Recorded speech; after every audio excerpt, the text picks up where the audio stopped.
O nome desta pregação é Diante dos Seus, Voltando para Deus. Comecemos com Voltando para Deus. Capítulo 13 de João, versículo 1.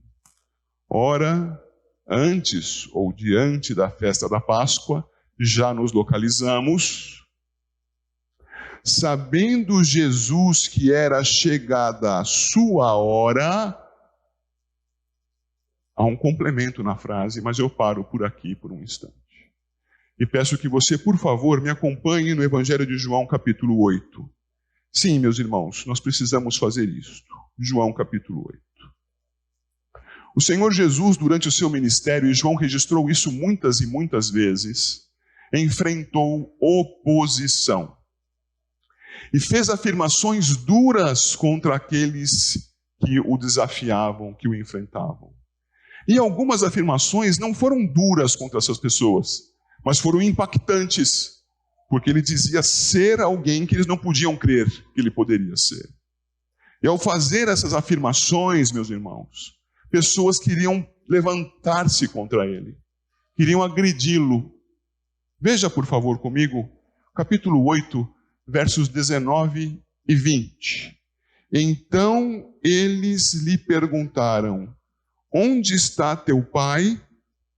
Respondeu Jesus: não me conheceis a mim, nem a meu pai. Se conhecesseis a mim, também conheceríeis a meu pai. Proferiu ele essas palavras no lugar do gasofilácio, quando ensinava no templo. E ninguém o prendeu, porque não era ainda chegada a sua hora. Quantas vezes nós já mencionamos estas expressões, chegada a sua hora, no estudo de João, não é?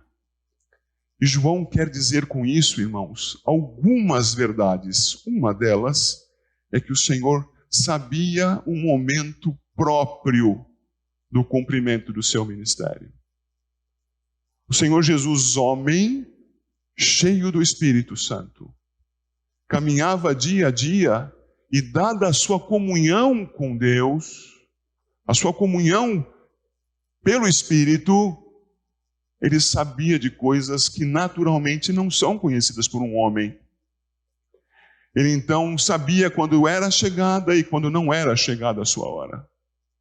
No capítulo 7, por exemplo, podemos ler lá nos seus primeiros versos, dizendo: a hora de vocês sempre está presente, a minha não, ainda não é chegada a minha hora. E aqui agora vemos no 8, ninguém o prendeu, estando no templo, estando no centro das autoridades religiosas, porque ainda não era chegada a sua hora. Mas, capítulo 13, verso 1, sabendo Jesus que era chegada a sua hora. Hora de quê que ele sabia que havia chegado? O primeiro aspecto que ele sabia é que era chegada a hora dele morrer. E dizer que era chegada a sua hora, até este momento, em várias oportunidades, é uma maneira suave de falar de algo pesado. Pense comigo, estamos nós num hospital, à beira de um leito, com alguém enfermo. E alguém então chega junto ao leito, chega ao quarto, é um médico, é um enfermeiro, e vai dar a notícia final. Ele pode dizer: por favor, me acompanhe aqui para o lado. Vamos conversar aqui. Olha, a situação está muito difícil. Eu acho que você deveria preparar a sua família. Ou ele poderia dizer dentro do quarto, diante do enfermo, que talvez até estivesse consciente: ele vai morrer. Percebem que a primeira maneira é muito mais suave? Essa suavização, tão somente por meio de palavras, é o eufemismo. É uma maneira suave de dizer: era chegada a sua hora. O primeiro significado para isso é: ele iria morrer. Ele sabia disso. Ele sabia que iria morrer. Mas ele não sabia só disso, meus caros. O nosso texto continua nessa frase, e é dito: sabendo Jesus que era chegada a sua hora, e veja, de passar deste mundo para o Pai. Opa, tem mais um significado aí. O contexto todo das Escrituras no Evangelho de João mostra que era hora de morrer. Mas não era só hora de morrer. Era a hora da sua glorificação. Porque era hora dele passar deste mundo para o Pai. E passar para o Pai é glória para o Filho encarnado. Sim, ele sabia que iria sofrer. Sabia que iria como um cordeiro para o matadouro. Sabia que seria levantado, indicando também por um eufemismo que seria crucificado. Mas sabia que isso não era o fim. Ele sabia que era chegada a hora de passar deste mundo para o Pai. Isso é muito significativo. E se você puder olhar comigo o versículo 3, na sua segunda parte: ele viera de Deus e voltava para Deus. Isto é repetido no Evangelho de João de várias maneiras. E aí na sua tela há várias delas no número 2, letra A. Eu gostaria que você tentasse me acompanhar. É tudo em João.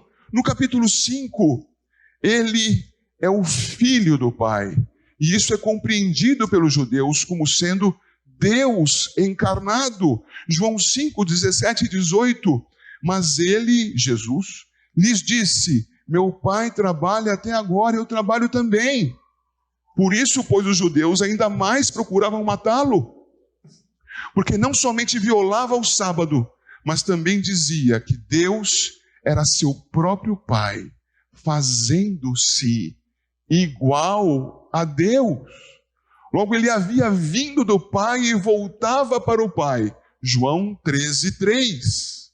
Mas ele era também parte com o Pai. Ele estava com o Pai, ele era filho do Pai. E você pode avançar comigo agora para o capítulo 7, por favor, e verificar que ele conhecia o Pai. Ah, como nós queremos conhecer a Deus, nós redimidos queremos andar com Deus e conhecê-lo, e podemos dizer que conhecemos algo do Pai, conforme a sua revelação, pela mediação de Cristo. Mas qual é a situação de Jesus? Ele conhece o Pai. Não é um conhecimento mínimo, é o conhecimento. E por isso ele pode dizer, depois de mais uma discussão, um enfrentamento de opositores, versículo 29 do capítulo 7, eu o conheço, conheço o Pai, porque venho da parte dele e fui por ele enviado. Convicção de quem ele é. E já discutimos aqui meses atrás o verso 34. Eu gostaria de trazer você de novo para o verso 34 do capítulo 7. Olha aí, 7, 34. Jesus dizendo para as pessoas: haveis de procurar-me e não me achareis. Também aonde eu estou, vós não podeis ir. Esta manhã eu pude conversar um pouco sobre isso com os catecúmenos. E trago à memória dos irmãos desta vez. Quando você usa na língua portuguesa a palavra aonde, você está indicando um destino. Troque o a pela palavra para e você usará apenas aonde, onde puder usar para onde. Está aqui, irá para onde? Aonde você irá? Irei para lá. Ah, ótimo. Agora olha para o texto de novo. E veja se faz sentido colocar aonde aí. Porque ele diz, também aonde ou para onde eu, que diz aí, estou. O que ele está dizendo, meus irmãos, não é aonde, sim onde, tão somente. A sua situação real e presente agora. E onde é? Ele está, ele é com o Pai. Onde ele está, onde ele é com o Pai, presente com o Pai. Natureza humana diante dos homens, mas o Filho assumiu natureza humana.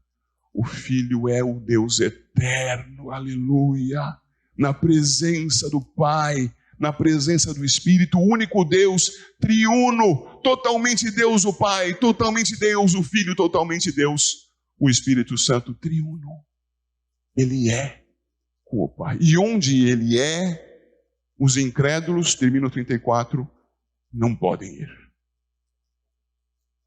Os incrédulos não chegarão lá.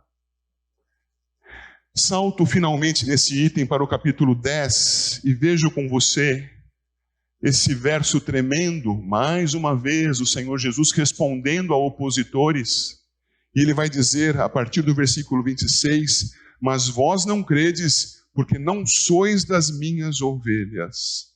As minhas ovelhas ouvem a minha voz, eu as conheço e elas me seguem. Eu vou apenas enfatizar por hora, depois você vai entender. As minhas ovelhas. Sigo para o 28. Eu lhes dou a vida eterna. Jamais perecerão e ninguém as arrebatará da minha mão. Aquilo que meu Pai me deu é maior do que tudo, e da mão do Pai ninguém pode arrebatar. E agora vem a minha ênfase nesse texto. Eu e o Pai somos um. Ele é procedente do Pai. Ele é conhecedor do Pai. Ele é presente com o Pai. Ele é um com o Pai. E é nesse sentido, volte para o capítulo 13, que você precisa ler o texto dizendo, sabendo Jesus que era chegada a sua hora de passar deste mundo para o Pai, isto é, ter uma comunhão que até aquele momento, embora fosse grande, não era toda a comunhão. Ele estava encarnado no mundo, e ele passaria a estar encarnado, glorificado na presença do Eterno, na presença do Pai.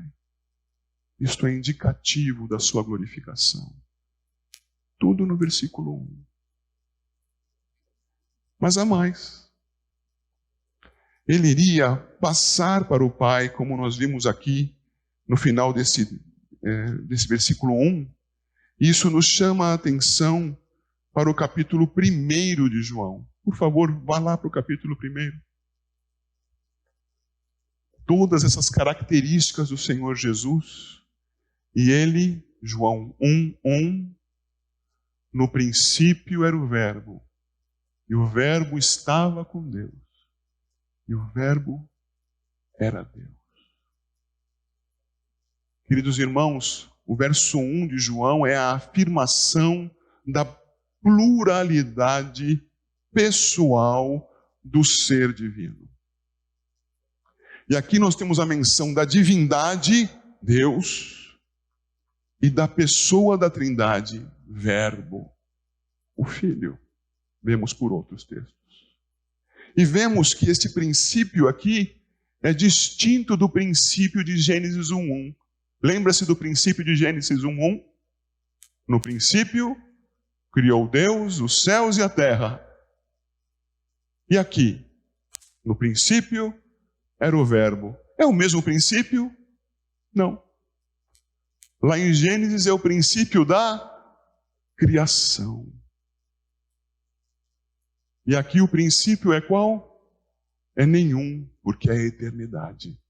É antes de tudo. Antes das coisas criadas, era o Verbo. E antes das coisas criadas era o Verbo, e o Verbo estava com Deus. Isto é, estudamos isso já face a face. E nessa situação, o texto nos diz, e o Verbo era Deus. Estudamos isso, você talvez vá coçar a cabeça agora, não tenha ouvido. Deus aqui, um substantivo, uma palavra, um nome, sem articulação, sem um artigo, nem definido, nem indefinido. Porque ele não pode ser restringido por definições. Não é porque nós sabemos isto, aquilo e aquilo outro sobre Deus, que ele seja somente isto. Deus é o Todo-Poderoso, é o glorioso Deus, de quem sabemos algo que ele revelou. Algo. O necessário para que glorifiquemos a sua grandeza. Exaltemos o seu nome na mediação do Filho Jesus Cristo. E aqui é dito, e o Verbo era Deus. O Verbo é o próprio Eterno. Agora acompanhem comigo Em João 13:1 é dito que ele estava no mundo e voltava para o Pai. Aqui em João capítulo 1 nós vimos: no princípio era o Verbo, estava com Deus, era Deus. E no 14, e o Verbo se fez carne. Isto é, em João 13 nós temos o final, a completação do ministério. De modo que ele veio, viveu historicamente conosco e voltava para a glória. Isto não é invenção nossa. Isso não é uma teologia reformada. Isso é Escritura. Nós, crentes na palavra de Deus, temos fundamento na verdade para crermos conforme a Escritura, não para inventarmos doutrinas, para fazermos novas revelações, para interpretarmos como se nós quiséssemos que fosse assim. Não, é preciso apenas ler a palavra e integrar os seus conceitos. Volto para João 13 e concluo. Ele passava do mundo onde havia encarnado e voltava para o Pai. Voltava da sua humilhação para a sua glorificação. Natureza humana do Filho.